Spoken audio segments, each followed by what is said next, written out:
Como um centurião romano foi salvo. Primeira parte. Comentário de Mari Persona. Em 1979, eu morava perto de Brasília, não muito perto, naquela época era muito longe até de Brasília, que era Alto Paraíso de Goiás. E naquela época não existia celular. Naquela época, para os mais novos aqui, é até estranho falar que não existia celular, né? Teve uma época que não existia celular mesmo. E também em Alto Paraíso, que é uma cidade muito pequenininha, não existia nem telefone. Nem mesmo um posto telefônico, um orelhão, não existia nada disso.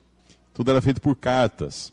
E uma vez, assim, de repente, eu e minha esposa, nós decidimos visitar os meus pais em Limeira, aqui no interior de São Paulo. E não tinha como avisar, porque foi uma coisa assim, repentina. E nós pegamos o carro, né, eu tinha uma Kombi, e simplesmente pegamos a estrada. Quando nós chegamos em Brasília, depois, na época era tudo terra, levava umas 4 horas, mais ou menos, em tempo bom, e umas 6 horas com chuva. Chegamos em Brasília, nós paramos em Brasília para comprar algumas coisas, para continuar a viagem. Nós entramos, quem é de Brasília sabe, ali onde tem aquele Venâncio 1, Venâncio 2, tem um supermercado grande, tinha pelo menos na época, era assim, tinha um estacionamento imenso atrás.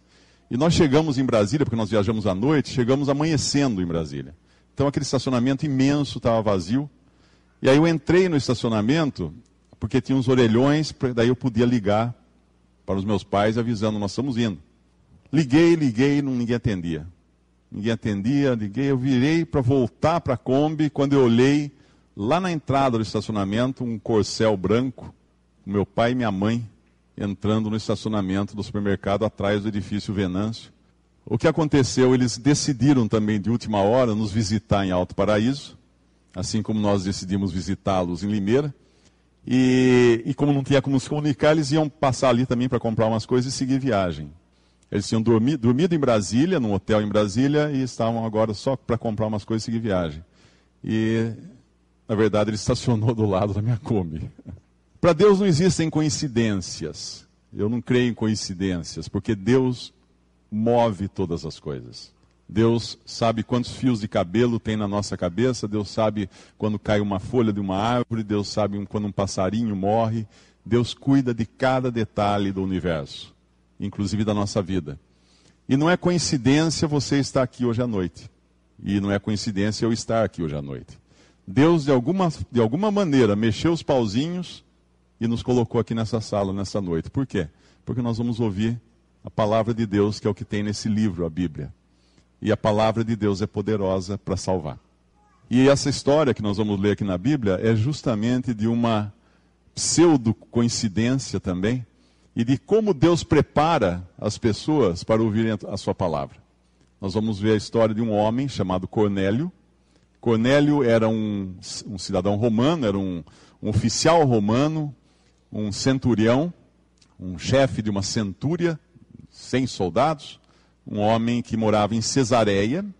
Cesareia era uma cidade, um porto marítimo construído por Herodes o Grande, aquele mesmo imperador Herodes, que fez grandes obras de arquitetura em Israel, e ele era um lacaio do Império Romano. Ele fazia tudo para agradar o Império Romano, porque o Império Romano que bancava a posição dele de imperador, mesmo porque ele não era nem um judeu puro, ele era de uma mistura.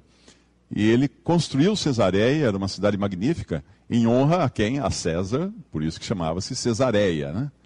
E talvez ele tenha pensado que ele tenha construído Cesareia e que ele tenha decidido construir Cesareia, mas não. Deus, por trás disso, estava movimentando tudo para que Herodes o Grande construísse Cesareia e para que o Império Romano mandasse um centurião para Cesareia, para morar em Cesareia, para ficar baseado em Cesareia, porque Deus queria salvar esse homem, esse Cornélio, esse soldado romano. E ali estava ele em Cesareia. Então nós vamos abrir a Bíblia agora em Atos, capítulo 10, e vamos ver essa história que é muito interessante, de como Deus move os pauzinhos, né? De como Deus providencia as coisas para que as pessoas escutem a sua palavra e sejam salvas. E recebam perdão dos seus pecados e mudem o destino eterno de um destino no lago de fogo, de sofrimento, de condenação eterna, para um destino de bênção e de alegria no céu, para que possa realmente dizer, sou feliz, como no hino que nós cantamos. Capítulo 10 de Atos, versículo 1, e havia em Cesareia um varão, por nome Cornélio, centurião, chamada Italiana, piedoso e temente a Deus, com toda a sua casa, o qual fazia muitas esmolas ao povo, e de contínuo orava a Deus. Esse era o homem, Cornélio. Um homem, um soldado romano, morando em Cesareia, mas um soldado romano diferente dos outros soldados romanos, porque esse homem era piedoso. Ele e toda a sua família, era temente a Deus. Fazia muitas esmolas ao povo e de contínuo orava a Deus. Então não é um homem comum, tem alguma coisa diferente nesse homem. Por que tem alguma coisa diferente? Porque em Romanos, na carta de Paulo aos Romanos, diz que não há quem busque a Deus, não há nenhum sequer. Não há um justo, não há nenhum justo. Não há quem busque a Deus. O homem, no seu estado natural, descendente de Adão, nós somos todos descendentes de Adão, e Adão caiu em pecado, e porque Adão caiu em pecado, todos nós herdamos o pecado, e passamos a ser pecadores, não porque pecamos, mas porque nascemos assim pecadores, e depois por sermos pecadores, acabamos pecando, né? Muita gente pensa que pecador é aquele que peca. Também é, mas pecador é aquele que é pecador. O pecado é a raiz. Os pecados são os frutos, as consequências do pecado. Um bebê, quando nasce, é pecador? É pecador. Mas ele já pecou? Ainda não. Mas a primeira oportunidade que ele tiver, ele vai pecar. Ele vai pecar. Uma criancinha de 1 ano, 2 anos, pecadora. E ela vai pecar. A primeira demonstração que uma criança pequena mostra, né, revela de ser pecadora, é a rebeldia. É a rebelião contra seus pais. E foi isso que aconteceu lá no Jardim do Éden, quando Adão e Eva se rebelaram contra Deus, porque eles quiseram ser como Deus. Eles acreditaram na conversa da serpente, que era Satanás, travestido de serpente, e quiseram ser como Deus, e rebelaram contra uma ordem simples que Deus tinha dado, que eles não comessem de um determinado fruto, eles comeram, e assim, a partir daí, passaram a não só serem pecadores, como a transmitir esse DNA de pecado para toda a raça humana. E nós estamos aqui hoje porque nós somos pecadores. E nós, se nós duvidarmos disso, acho que tem um cemitério aqui na cidade, né?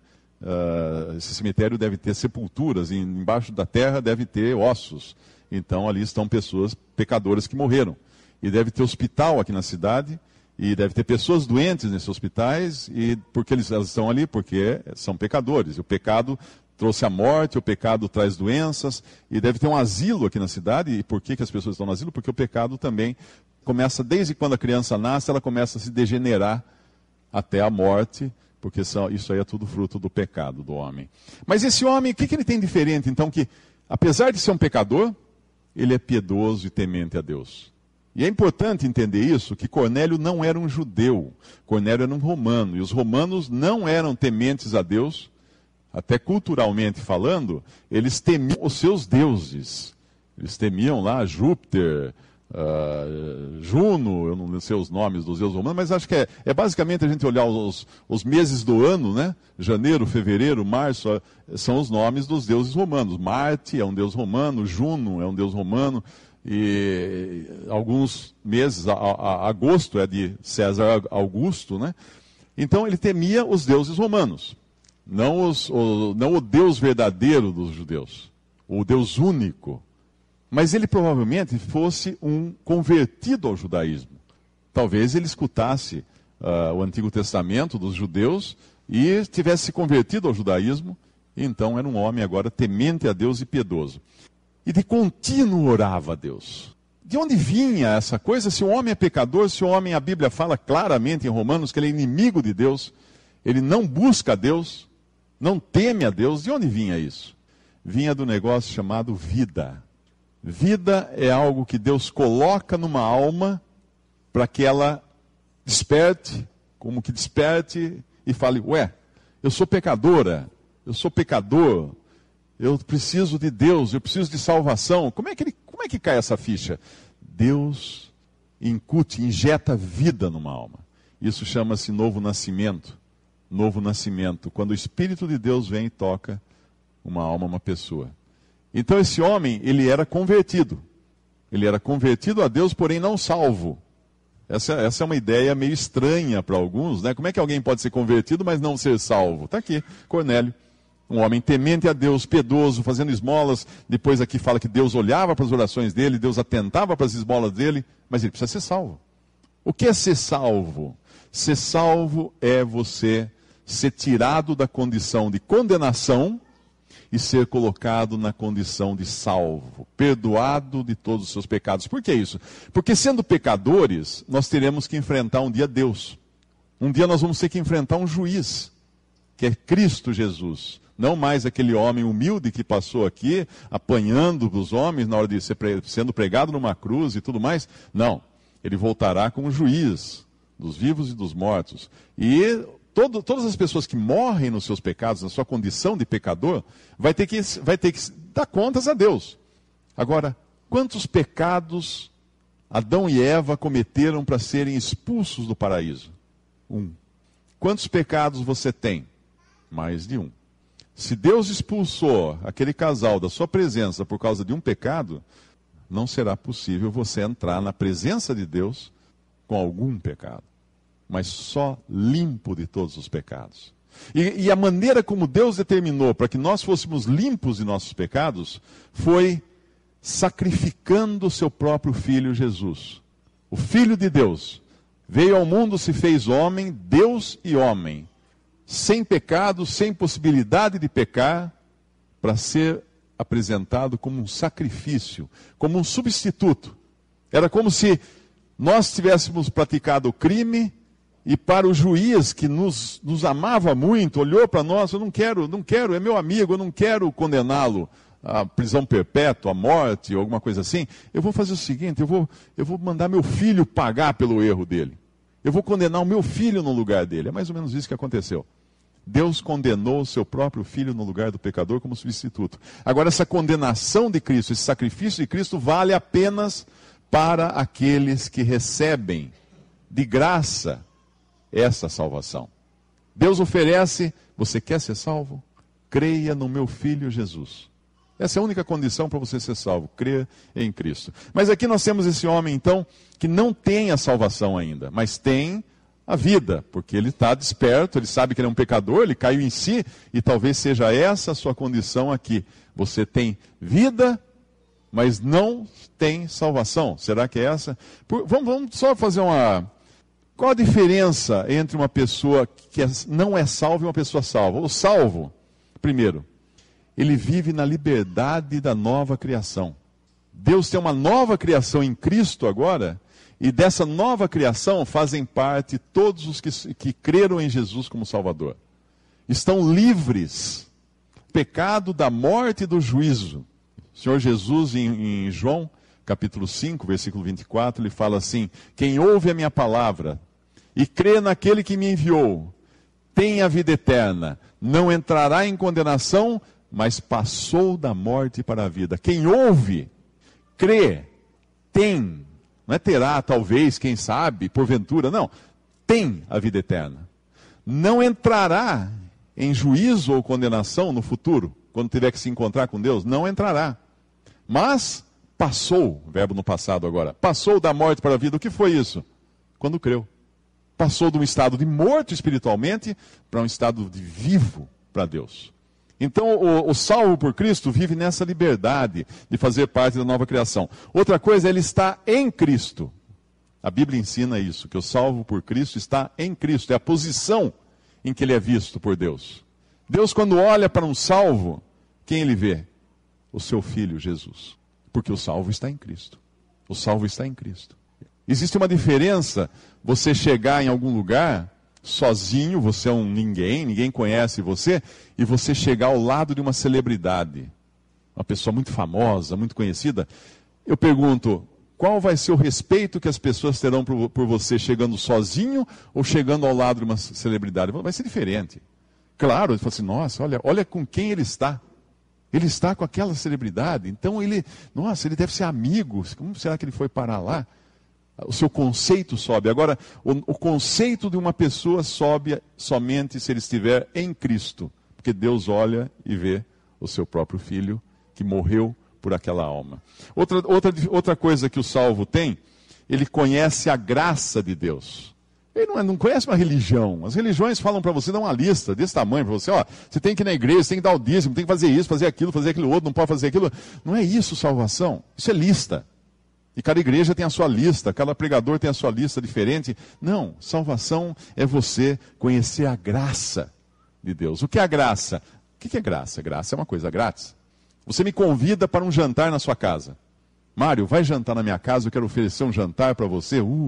Boca livre, né? Como a gente costuma falar. Que bom, vou lá na sua casa jantar. Aí eu chego na sua casa, você contratou um buffet dos mais caros, você preparou a mesa mais rica, mais gostosa, os melhores pratos, coisas finas. E eu chego assim, com um pacotinho embaixo do braço. Ô, Mário, tudo bem? O que você trouxe aí, Mário? Eu trouxe um sanduíche de mortadela para ajudar no jantar. Como ajudar no jantar? Ser convidado. O jantar é grátis. Não, mas esse jantar custa caro. Sim, custa caro, mas eu paguei. O anfitrião tá bravo comigo porque eu cheguei lá com um pacote com sanduíche de mortadela. Como é que eu ouso chegar na presença de Deus com algum sanduíche de mortadela das minhas boas obras para tentar com isso comprar minha salvação? Como é que eu poderia chegar na presença de Deus e falar assim, Senhor, eu tenho direito de entrar no céu, Senhor, por favor, abra as portas, porque eu tenho direito, porque eu fui bom, nunca matei, nunca roubei, nunca adulterei. E o seu pecado? Que pecado? Aquele com o qual você nasceu, o que você vai fazer com ele? Não sei. É esse aí que vai barrar, esse que vai fechar a porta. Por isso nós precisamos de perdão para ter salvação. E a salvação é de graça em Cristo Jesus.